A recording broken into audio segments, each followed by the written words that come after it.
Selamat pagi pemirsa, apa kabar Anda pada pagi hari ini? Senang sekali saya Ibnu Fadil dapat menemani Anda di Berita Kaltim hari ini. Sejumlah informasi penting telah kami siapkan untuk Anda dan berikut di antaranya. Kepala Dinas Pemuda dan Olahraga Kaltim dan Ketua DBON jadi tersangka korupsi dana hibah sebesar 100 miliar rupiah.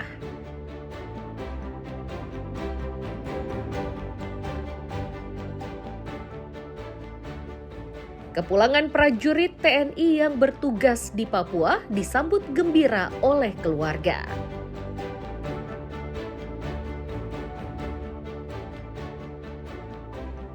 Permohonan SKCK di Balikpapan membludak mencapai ribuan orang.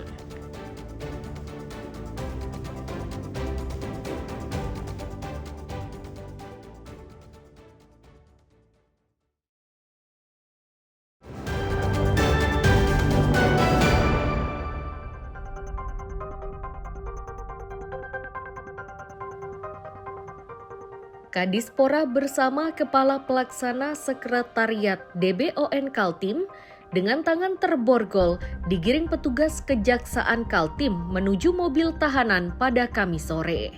Keduanya ditahan dan ditetapkan menjadi tersangka setelah menjalani pemeriksaan di lantai 6 Kejaksaan Tinggi Kaltim di Samarinda seberang.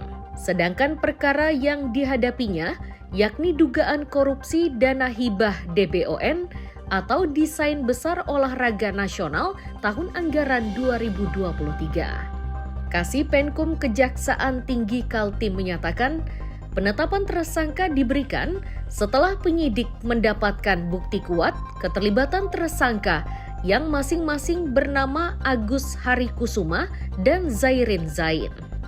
Akibat ulahnya tersebut, keuangan daerah dirugikan hingga 100 miliar rupiah. Dapat disampaikan dugaan perkara zaman ke sini terkait dengan pemberian dana hibah dan pengelolaan dana hibah atau pengelolaan dana hibah The Bond tahun 2023 senilai bersumber dari APBD senilai 100 miliar rupiah. Bahwa dalam hal ini, dalam proses pemberiannya dan pengelolaan dana The Bond tersebut tidak melalui mekanisme sebagai ketentuan peraturan undang-undangan, mulai dari mekanisme pemberian dana hibah dan dalam pengelolaan dana hibah itu sendiri, baik dari segi kaitan keuangan negara, kaitan keuangan daerah maupun tata kelola atau tata kelola pengelolaan dana hibah itu sendiri. Usai menjalani pemeriksaan dan penyidikan di kantor Kejaksaan Tinggi Kaltim, kedua tersangka dititipkan sementara ke Rutan Kelas 2A Samarinda. Penyidik Kejati juga masih terus bekerja untuk mencari kemungkinan tersangka lain yang terlibat dalam perkara tersebut. Iswanto dan Amir Hamzah melaporkan dari Samarinda.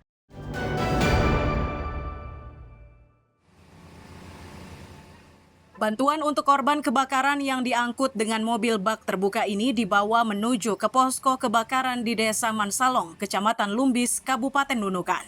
Bantuan berupa kebutuhan dasar itu berasal dari paguyuban dan organisasi lainnya. Sementara pemerintah Provinsi Kalimantan Utara juga memastikan sudah membantu para korban melalui donasi tunai sebesar 550 juta rupiah. Hanya saja sistem penyerahan bantuannya tidak diserahkan secara tunai, namun melalui rekening masing-masing korban kebakaran. Selain itu, Pemprov juga memberikan bantuan pangan berupa beras kepada masing-masing korban.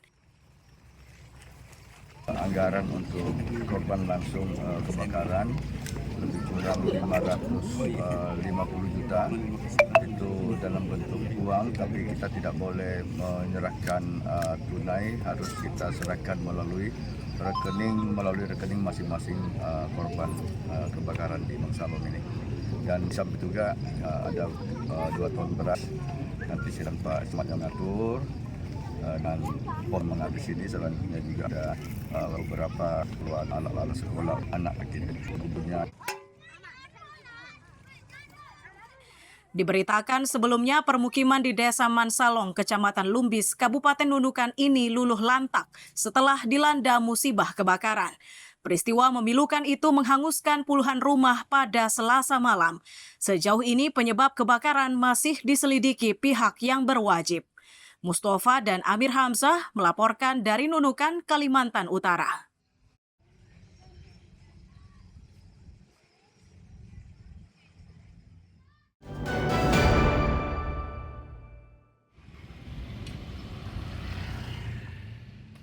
Pekerjaan menyingkirkan sampah ini dilakukan oleh petugas Dinas Lingkungan Hidup Kota Samarinda di kawasan Pasar Kedondong, Sungai Kunjang. Mereka harus bekerja hingga siang hari karena sampahnya cukup banyak. Bahkan sebagian di antaranya ditumpuk di tepi jalan sehingga mengganggu keindahan dan kebersihan kota. Agar kondisinya tidak terus seperti ini, pemerintah kota mengambil langkah cepat dengan memindahkan tempat penampungan sementara. Lokasi yang dipilih berada di areal Pasar Kedondong. Diperkirakan pengerjaan TPS yang baru ini akan selesai akhir bulan September 2025. TPS yang di Pasar Kedondong ini untuk sementara kita jadikan nanti pengalihan TPS yang ada di Tekomar. Kita siapkan. Nah, bagian dari untuk persiapan itu di Pasar Kedondong kita coba kondisikan dengan memanfaatkan TPS yang ada sampai dengan selesainya TPS yang baru di dalam. Itu saya cek tadi ya sudah tinggal finishing saja lah ya. Estimasi mudah-mudahan akhir bulan ini sudah selesai, sudah bisa operasionalkan. Bagi pedagang, terpenting dari pengelolaan sampah itu bukan hanya sekedar memindahkan TPS. Lebih dari itu adalah kesigapan dan kecepatan petugas. Ini agar sampah-sampah yang menumpuk di lokasi TPS tidak menggunung hingga menimbulkan bau tidak sedap. Kebanyakan sampahnya juga ini. Kebanyakan sampahnya Iya. juga di pinggir jalan. Iya. Jadi macet, Pak. Kalau menurut saya harus dibuang cepat-cepat. Gitu, Pak ya. Cepat datang mobilnya, cepat ambil gitu maksud saya. Oh, pada saat di sini, Pak ya. Ya. Oke. Nah, ini kan rencananya mau dipindah ke dalam. Ya. Nah, menurut Bapak gimana? Bagus aja kah atau ada seperti apa? Kalau ambil di dalam, ambil juga cepat-cepat juga, angkat juga cepat. Nah, jangan sampai numpuk kayak gitu. Jangan sampai numpuk, Pak ya. Ya. Intinya kecepatan petugas Kecepatan mengambil yang sampah. angkut. Nah. Terkait persiapan pemindahan TPS, petugas juga meminta warga agar mematuhi aturan waktu pembuangan sampah, yakni dari jam 18 hingga 6 WITA. Ini dimaksudkan agar sampah-sampah tersebut tidak lagi terlihat menggunung pada siang harinya. Iswanto dan Amir Hamzah melaporkan dari Samarinda.